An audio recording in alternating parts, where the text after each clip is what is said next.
பெண்களுடைய நம்பிக்கை சார் ஒண்ணு இல்லை சார். இந்த பெண்கள் பாருங்க, கல்யாணத்துக்கு முன்னால பாத்தீங்களா எல்லா பொண்ணும் சாமி கும்பிடும் போய் ராகுகால பூஜை, இந்த பூஜை, அந்த பூஜை, விளக்கு இருக்கிற எலுமிச்சை விளக்கு, துர்க்கைக்கு எலுமிச்சை மாலை, 3 4 செவ்வாய்க்கிழமை வெள்ளிக்கிழமை விடாம போகுங்க. ஏன்? கடவுள்கிட்ட வேண்டும் என்ன? எனக்கு நல்ல புருஷனா கட்சி வரையும் காப்பாத்தி நான் சொல்ற மாதிரியே தலையாட்டுற மாதிரி ஒருத்தனை கொடு. ஏமா வரேன்னா எங்க அம்மா சொன்னாங்க, ஏன்னா அவங்களும் ராகுகால பூஜைக்கு அந்த காலத்துல போனவங்க. அவங்களுக்கு எங்க அப்பா கட்ட மாதிரி எனக்கு ஒண்ணு கிடைக்கணும்னு. பையங்க பாருங்க, கல்யாணத்துக்கு முன்னால எவ்வளவு கோயிலுக்கு பூஜைக்கு போக மாட்டான். ஏன்? நம்பிக்கை. எப்படி வந்தாலும் பரவாயில்ல, அட்ஜஸ்ட் பண்ணிக்கலாம், சமாளிக்கலாம். அதான் நம்பிக்கை, அதான் தன்னம்பிக்கை. கல்யாணத்துக்கு அப்புறம் தான் கோயிலுக்கு போவான். அவன் நம்பிக்கை இல்ல, கடவுள் கிட்ட வேண்டுவான், சக்தி கொடுன்னு. கடவுள் கொடுக்குறாரு உண்மையிலேயே, இல்லைன்னா 20 வருஷம் ஓட்ட முடியுமா சார்? இன்னைக்கு கூட நம்மளுடைய திருமணங்கள் பேர் கன்னிகாதானம் தான். ஏன்? அப்பா பொண்ணு கையை பிடிச்சி பையன் கையை பிடிச்சி கொடுக்குறாரு. இவ்வளவு நாளா நான் வச்சிருந்தேன், நீ இழிச்ச வாய மாட்டினேன் அப்படி.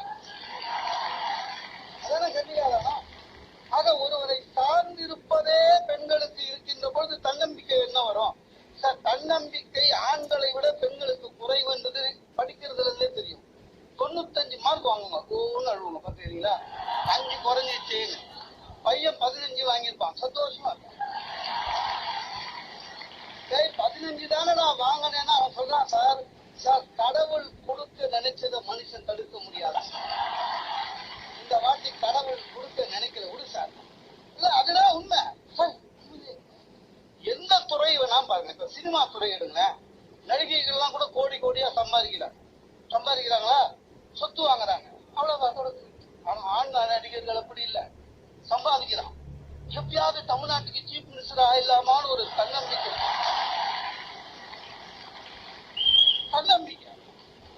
சாமியார் கூட பாருங்க, ஆம்பளை சாமியார் தான் அதிகம் பொம்பளை சாமியாரை விட. ஏன்? தன்னம்பிக்கை. எப்படி வியாபாரம் பண்ணிடலாம். நீங்க இந்த பெண்கள் வந்து ட்ரெஸ் பண்றதுக்கு லேட் ஆகுது, அதெல்லாம் உண்மையிலே சீக்கிரம் ட்ரெஸ் பண்ணிடுறாங்க சார். அது தீசிஸை படிச்சிருக்கேன்.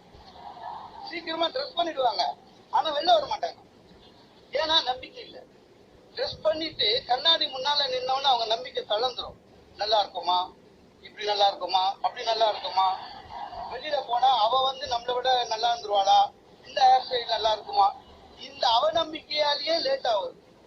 ஆண்களுக்கு அந்த கவலையே கிடையாதுங்க. ஒரு பேண்ட் ஒரு ஷர்ட், இது ஒரு கலர்ல இருக்கும், அது ஒரு கலர்ல இருக்கும், கவலையே கிடையாது. அவனுக்கு வந்து என்ன தெரியுமா, மனிதனுக்கு மரியாதை தர வேண்டும் என்றுதான் நினைப்பானே தவிர இந்த ஆடைகளுக்கு மரியாதை தர வேண்டும் என்று நினைக்கிறான். அதை நம்பி சார் நான் இன்னைக்கு ஒண்ணு சொல்றேன் சார். உலகம் முழுவதும் கோடி கணக்கிலே அழகு சாதனங்கள் விற்கப்படுகிறது என்று சொன்னால் அதற்கு காரணமே பெண்களுடைய அவநம்பிக்கை தான்.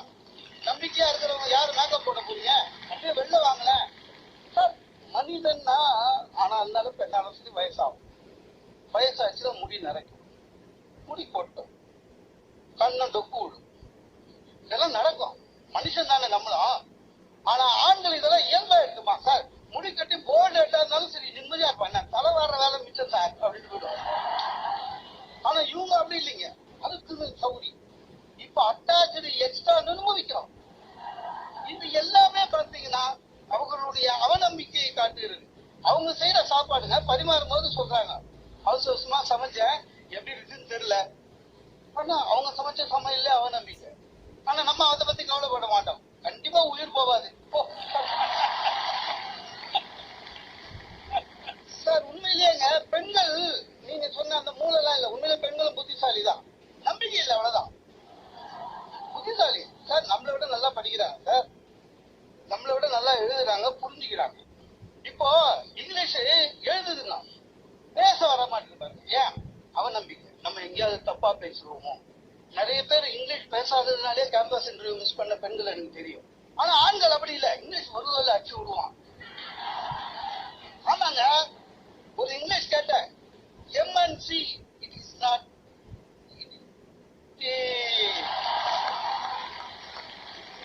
that me through this me do you me.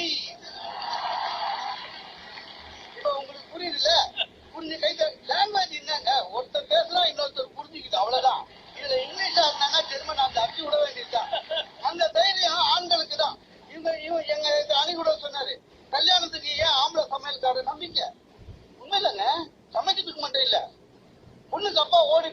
கடைக்காரங்கிட்ட சொல்றான், நம்ம 500 பேர் லிஸ்ட் போட்டிருந்தோம், ஒரு 100 பேர் எக்ஸ்ட்ரா வந்துட்டான்.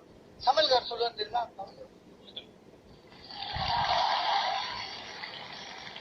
இலை மட்டும் எக்ஸ்ட்ரா வாங்க போ. ஏன்னா அவன் தண்ணி ஊத்துறான், அது வேற விஷயம் சார். அவனுடைய நம்பிக்கையை அடுத்தவனுக்கு நம்பிக்கை ஊட்டுறான் பாருங்க. பொண்ணுக்கு அப்பா சந்தோஷமா வருவான், எப்பனா போட அதுதான்.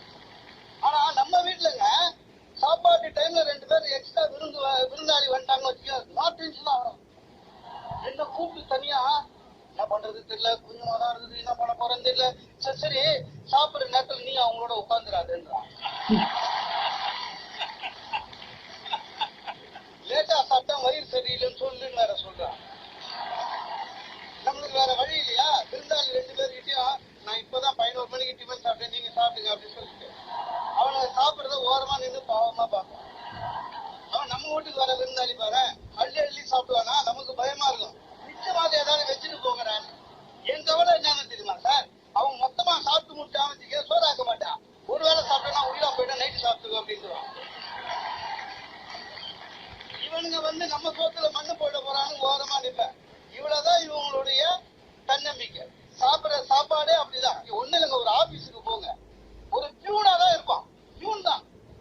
ஆனா அவனை பாத்தீங்கன்னா அவனோட மிடுக்க பார்த்துருக்கீங்களா, எம்டி கூட அவனை ஸ்டைல நடக்க மாட்டான், அவ்வளவு மிடுக்கா நினைப்பான். ஏன் அந்த பியூனுக்கான ஒரு ஆபீஸே அவனுக்கு மாதிரி. அவனே சொல்றான், சார் என்ன பியூன் நினைக்காதீங்க, ஆபீஸ்ல எவனாவது தண்ணி குடிக்கணும்னா கூட என்னதான் கேட்கணும், ஏன்னா இவன் தான் எத்தனை கொடுக்கணும். நாட்டுல வாட்ச்மேனா இருப்பான், நம்பிடுமா வாகால இருக்கிற ராணுவ